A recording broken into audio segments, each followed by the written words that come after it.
Hello friends, welcome to nursing education. आज का हमारा टॉपिक है कार्डियोवास्कुलर सिस्टम। सो हम पढ़ेंगे आज कार्डियोवास्कुलर सिस्टम क्या होता है। इसमें टू पार्ट्स होते हैं, cardio and vascular. Cardio means heart, vascular blood vessels.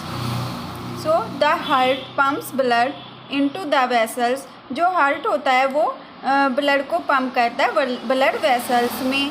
The blood vessels circulate the blood through the body. और जो हार्ट ब्लड वेसल्स में सर्कुलेट करता है, फिर ब्लड वेसल्स उसको होल बॉडी में सर्कुलेट करती है। सो ये था कार्डियोवास्कुलर सिस्टम।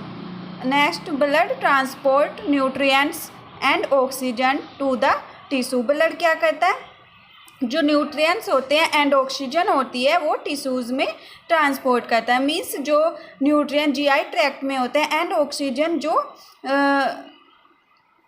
आरबीसी के थ्रू अंदर बॉडी ब्लड में ब्लड स्ट्रीम में एंटर करती है, वो सब टिश्यूज़ में ट्रांसपोर्ट होता है and remove carbohydrate and waste product from the tissues. और न्यूट्रिएंट्स और ऑक्सीजन लेने के बाद जो भी वेस्ट प्रोडक्ट और कार्बोहाइड्रेट बचता है वो टिश्यू से बाहर निकालता है। Next, the heart pumps blood into the anatomically separate system of blood vessel. जो हार्ट ब्लड पंप करता है वो एनाटोमिकली सेपरेट सिस्टम में ब्लड वेसल्स में करता है, और वो है the pulmonary circulation, the systemic circulation. So अब हम पढ़ेंगे pulmonary circulation and systemic circulation क्या होता है। Now we read pulmonary circulation. Pulmonary circulation क्या होता है। Right side of pulmonary means होता है लंग्स, मतलब right side of heart pumps blood to the lungs. Right side से हार्ट पंप करता है ब्लड लंग्स में, द पुल्मोनरी सर्कुलेशन, जिसको बोलते हैं पुल्मोनरी सर्कुलेशन।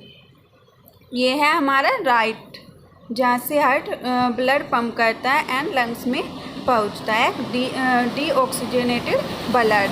एंड लेफ्ट साइड में आते ही यह एक्सचेंज होता है ऑक्सीजनेटेड ब्लड में, जो फिर बॉडी में हार्ट उसको सर्कुलेट करता है। Next, the gas exchange the blood collects oxygen from the air sac and excess carbon dioxide diffuses into the air sac for exhalation. यहाँ क्या होता है, जो गैस एक्सचेंज होती है उसके द ब्लड कलेक्ट्स ऑक्सीजन, जो ब्लड है वो ऑक्सीजन कलेक्ट करता है फ्रॉम द एयर के थ्रू। जब आरबीसी के थ्रू मतलब ब्लड स्ट्रीम में ऑक्सीजन ज़्यादा होती है एंड एक्सेस कार्बन डाइऑक्साइड, और जो एक्सेस कार्बन डाइऑक्साइड होती है उसको बाहर निकालता है diffusing into the air sac for exhalation, air sac और एक्सहेलेशन के through. Now we read systemic circulation. अब हम पढ़ेंगे सिस्टेमिक सर्कुलेशन क्या होता है। Left side of the heart pumps blood into the systemic circulation. Left side में जो ब्लड हार्ट पंप करता है उसको सिस्टेमिक सर्कुलेशन बोलते हैं, which supplies the rest of the body, जो कि सप्लाई करता है रेस्ट ऑफ द बॉडी में। Next, body cells extract nutrients and oxygen from the oxygenated blood. जो ब्लड बॉडी सेल्स होते हैं extract nutrients and oxygen from the oxygenated blood, मतलब जो ऑक्सीजनेटेड ब्लड किसको बोलेंगे हम, जिसमें ऑक्सीजन की अधिकता ज़्यादा हो।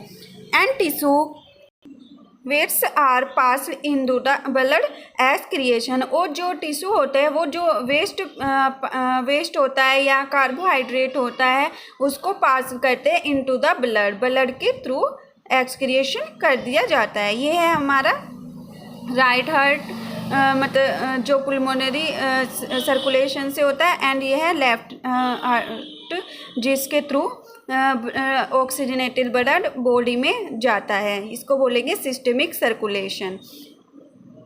सो अब हम पढ़ेंगे functions of cardiovascular system. Cardiovascular system के फंक्शंस क्या क्या होते हैं।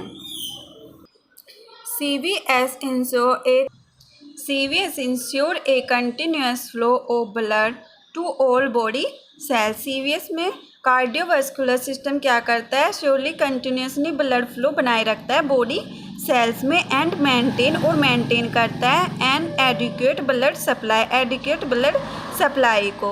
सो CVS क्या क्या करता है, ब्लड कंटिन्यूस रखता है बॉडी सेल्स में एंड मेंटेन रखता है एडिक्वेट ब्लड सप्लाई को। नेक्स्ट है transport oxygen, nutrients, hormones and remove carbon dioxide waste product. और क्या करता है, ट्रांसपोर्ट करता है ब्लड में, ब्लड वेसल्स में ऑक्सीजन, न्यूट्रिएंट्स, हार्मोन्स और रिमूव करता है कार्बन डाइऑक्साइड और वेस्ट प्रोडक्ट जो भी अंदर होता है उसको बाहर निकालता है।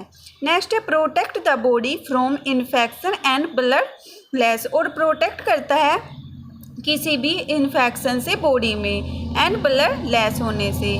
नेक्स्ट है मेंटेन थर्मो रेगुलेशन, और मेंटेन रखता है thermo regulation. Thermo regulation maintain कैसे रहता है, ब्लड में जो थोड़ा वार्मनेस होती है उससे जो हमारी बॉडी का टेम्परेचर है वो मेंटेन रहता है। नेक्स्ट है maintain fluid balance in the body, और फ्लूइड बैलेंस को भी मेंटेन रखता है बॉडी के।